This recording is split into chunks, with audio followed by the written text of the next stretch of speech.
네, 오늘 아침 조간신문을 살펴보는 국내 뉴스 브리핑입니다. 자, 이제 나이가 65세가 돼도 젊은 나이라고 불릴 정도입니다. 50년 뒤에는 이제 노인 1명당 청년 1명이 부양하는 시대가 오게 될 예정이라고 합니다. 오늘의 헤드라인 뉴스입니다. 자, 50년 뒤에는 1대1 노인 1명당 청년 1명이 부양해야 되는 시대가 오게 됩니다. 이에 따라서 정년제를 폐지해야 되지 않겠느냐 하는 주장이 나오고 있습니다. 아파트 입주를 할 때 잔금 납부를 늦춰달라는 사람들이 많습니다. 부동산을 거래하고 입주할 때 지연시키려고 하는 도미노 현상이 계속 나오고 있습니다. 우리금융이 하우스 푸어들에 대해서 소유권은 뺏지 않고 처분권만 은행에 신탁하는 방안을 시행합니다. 일명 트러스트 앤드 리스백 방안을 13일부터 시행하게 됩니다. 앞으로 분양가 상한제가 탄력적으로 운영됩니다. 정부가 아파트 분양가 상한제를 원칙적으로 폐지하는 방안을 추진합니다. 수도권 전세 가격이 참여정부에 비해서 너무 올랐습니다. 이명박 정부 출범 이후 4년 반 동안 수도권 전세 가격이 평균 28%가 올랐습니다. 신용불량자에 대해서 고용지원금 제도가 유명 무실해지고 있습니다. 금융위원회가 펀드 200억 중 지급한 돈은 1억도 되지 않는 것으로 조사가 됐습니다. 네, 오늘 아침 조간신문 먼저 매일경제부터 한번 살펴보겠습니다. 50년이 지난 2062년부터는 노인 1명당 청년 1명이 부양해야 되는 시대가 도래할 것으로 전망이 되고 있습니다. 이에 따라서 정년제를 폐지해야 될 순서가 되지 않았느냐 이런 얘기가 나오고 있습니다. 특히 저출산과 고령화 속도가 급속히 진행되고 있다는 것은 누구나 다 알고 있는 현재 우리나라 상황입니다. 하지만 정부가 뚜렷한 대책이 없이 이대로 손을 놓게 된다면 우리나라 한국의 경제력, 그리고 경제력에서 큰 문제가 생길 수밖에 없다라는 지적이 시민사회에서 나오고 있습니다. 50년 뒤 생산 가능한 인구 전부가 노인을 부양해야 되는 그런 암울한 미래까지 제시가 되고 있습니다. 기획재정부가 이 같은 초고령화 사태를 미연에 방지하기 위해서 현재 65세인 노인 기준 연령은 이제 5살 높인 70세 이상으로 높여잡고 정년제를 폐지하는 방법을 차근차근 검토해야 될 때가 왔다고 제언한 것으로 알려져 왔습니다. 또 국민연금 제도도 개편을 할 것으로 보입니다. 한국경제신문에서는 부동산 거래에 대해서 일면 기사로 보도하고 있습니다. 특히 아파트를 입주할 때 잔금 납부를 늦춰달라고 하는 사람들이 점차 늘어나고 있습니다.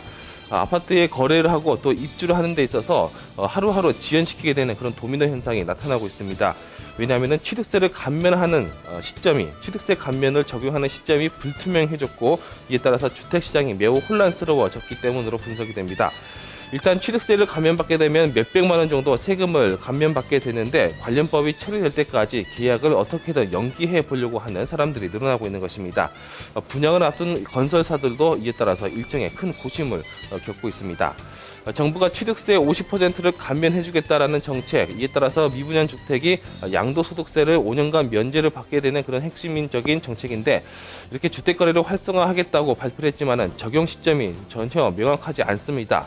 이에 따라서 잔금 납부를 미루는 경우가 속출하고 있어서 부동산 거래가 오히려 더 침체되고 있다는 부정적인 의견이 계속 나오고 있습니다. 네, 다음으로 경향신문 한번 살펴보도록 하겠습니다.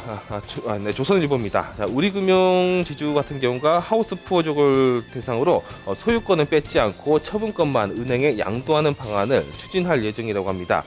생활에 어려움을 겪고 있는 하우스푸어족들, 이에 따라서 구제를 하기 위해서 신탁 후에 임대하는 일명 트러스트 앤 리스백 방안을 13일부터 시행할 방침입니다. 이 방안은 집 주인은 소유권을 유지하되 집을 팔 수 있는 권한만 은행에 넘기는 새로운 방식입니다. 일정 기간 동안 대출이자 대신 월세를 내면서 살도록 하는 극단적인 방법을 취하기로 했습니다. 가령 시가 1억 원짜리인 집에 대출금이 8천만 원이라고 한다면 트러스트 앤 리스백 방식을 통하면 은행은 대출금에 대한 1순위 처분권을 가지게 되고 집주인은 월세를 내면서 2순위 처분권을 확보하게 되는 그런 새로운 방식으로 우리금융지주가 제일 먼저 시행하게 됩니다. 13일부터입니다.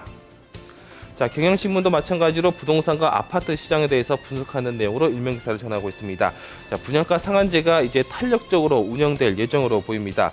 정부가 아파트 분양가 상한제를 일단 원칙적으로 폐지하는 방안으로 가닥을 잡고 있습니다. 자, 이렇게 분양가 상한제 폐지 법안은 그동안 의원 법안으로 활발하게 추진이 되었지만 야당에서 적극적으로 반대하는 바람에 그동안 표류가 돼 왔었습니다. 현재 경제자유구역 등 일부 예외 지역을 제외하고는 모든 아파트에 분양가 상한제가 적용이 되고 있는 실정입니다. 정부는 이번 개정안은 보금자리주택 지구 내에서 공공과 민영주택 그리고 집값이 급등하거나 급등할 우려가 있는 지역을 중심으로 대통령령으로 정하는 주택을 대상으로 해서 제한 적용하는 내용이 이번에 포함이 되게 됩니다. 자, 세계일보입니다. 전세 가격이 올라도 너무 많이 올랐다고 하는 평가가 나오고 있습니다. 자, MB정부가 출범한 이후 4년 반 동안 수도권의 전세 가격이 평균 28.6%나 올랐습니다. 과거 참여정부의 5년 동안 전세가 상승률과 비교한다면은 상당히 많이 올랐는데, 일단 노무현 정부 때는 18.29%가 올랐고 MB정부 때는 28%가 올랐으니까 10%포인트 정도 더 상승했습니다. 집값을 잡겠다고 하는 현재 정부가 오히려 더 집값을 부추기게 된 꼴이 됐습니다. 자, 부동산 포털 한 사이트에 따르면 MB정부가 2008년 2월부터 현재까지 수도권 아파트 전세가 변동률을 조사했습니다. 서울은 28%가 올랐고 경기도는 27%, 특히 신도시가 24.8%로 예상외로 많이 올랐습니다. 인천 지역도 18%로 상당 부분 오른 부분을 볼 수 있죠. 이렇게 좀 조사가 됐습니다.